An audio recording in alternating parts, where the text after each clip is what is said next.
It's funny how when one thing in your life goes to shit, everything else seems to follow right behind in a conga line, dancing to the mocking beat that is the song of my life. My conga dance of despair started at the beginning of high school.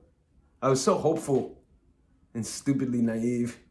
Just like how all the heroes in adventure stories start out at the beginning of their journey. And just like those heroes, I had a spectacular fall awaiting me.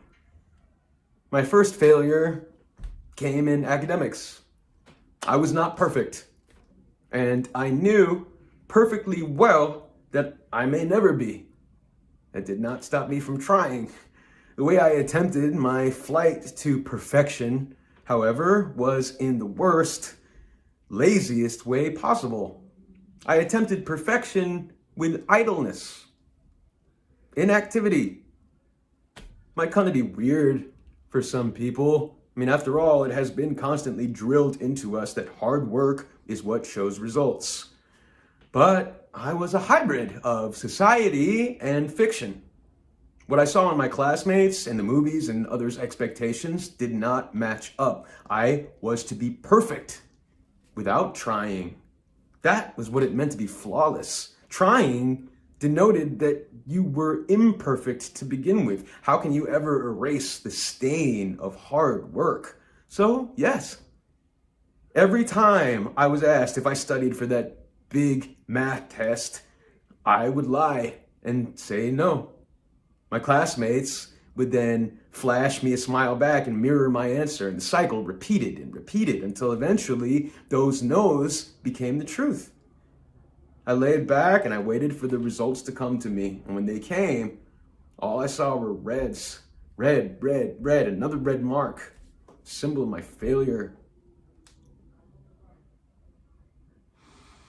Time then flowed like molasses. Didn't feel real.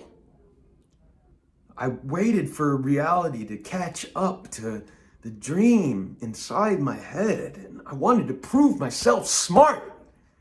I wanted to say, look how smart I am.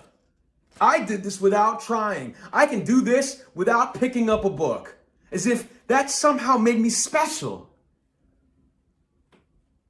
And my spiral downwards, I remember a friend confessing to me that they had a breakdown, that they burst into tears the night before from the overwhelming pressure, the fears, and the persistent nagging to just be better. And I should have comforted him. Instead, I felt the small twinge of victory. Does that make me a horrible person? To be happy that I held back my tears longer than he had? That the mask that I had that insisted that I was okay held even stronger than his?